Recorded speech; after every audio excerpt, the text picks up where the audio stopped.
Let's take a few moments to familiarize ourselves with the Photoshop interface. So I'm starting here in Bridge, and I'm going to double click on the barren tree to open it into Photoshop. Now, across the top are all of our menu items, and they're grouped together by topics, such as, everything you would need to do with layers or with typography. Then all of our tools are going to be on the left-hand side, and when we position our cursor on top of a tool, it's actually going to show us a rich tooltip for the tool. And this is great as you're learning Photoshop, but as you get more advanced, you might not want to see these, so you should know that you can turn them off under Photoshop and then Preferences and Tools. Just disable the Show Rich Tooltips. That will hide the animations, and if you want to hide all of the tooltips, you can disable those as well. All right. When you select a tool, the options for that tool appear in the options bar across the top.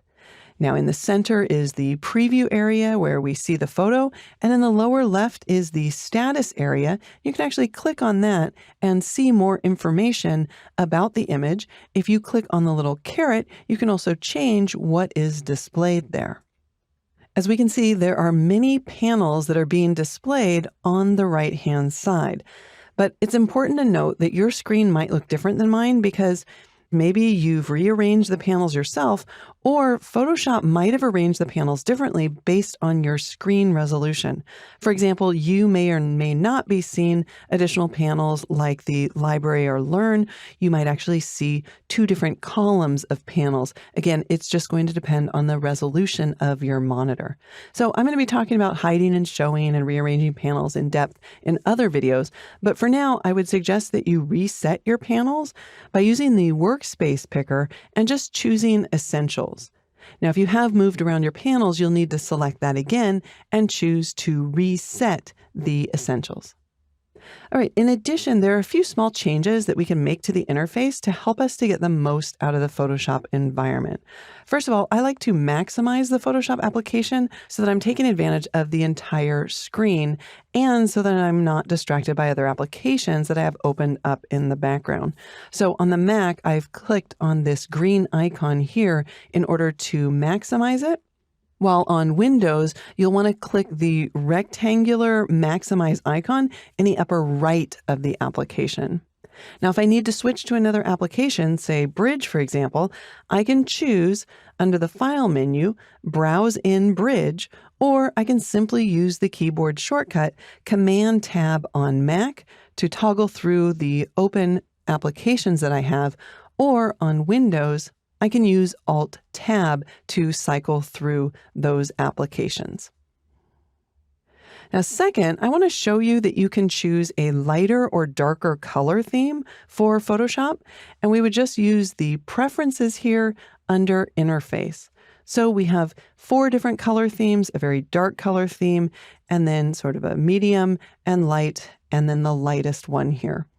Now, I would recommend that you use one of the darker interfaces just because it's a little bit easier on the eyes. I also want to point out that you can change the highlight color. We can see right now that the background layer is highlighted and it's gray. It might just be a little bit easier if you set that to blue so that you can tell which of your layers is highlighted. And just for a little bit of fun, if you want to know of an Easter egg in Photoshop, you can hold down the Command, Option, and Shift key, and you can just click on any of these color theme swatches, and you'll get a little cup of coffee. And if you do it again and toggle it once more, then you'll get some toast. So just a little bit of fun there. All right, I'll click OK. And you should know that you can also change the color that surrounds your image here by just right-clicking in it and then selecting either from the list or choosing a custom color. For now, I'll go ahead and leave it at the default, but you might want to preview your image, for example, if you knew you were going to print it against white or at least a lighter gray.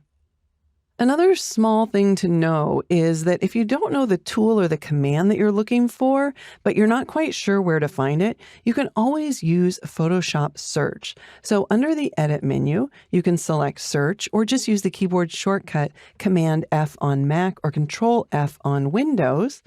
And then you can start typing in what you're looking for. So let's say, for example, you were looking for the oil paint filter and you weren't sure where it was. You could just type in oil paint Paint. And as you start typing, you get a lot of different options here. So you would get options in Photoshop, Learn Content, Stock Content, and Lightroom Photos. So if you just wanted to look in Photoshop, just click on Photoshop. The great thing about this is if you click where it says Oil Paint, it will actually take you to that filter. Or if you were searching for a tool, it would show you where that tool is in the toolbar. All right, I'll go ahead and cancel out of this. But finally, the last kind of small thing, if a tool isn't behaving the way you think it should, you can always right-click on the icon for the tool up here in the toolbar, and you can reset that tool.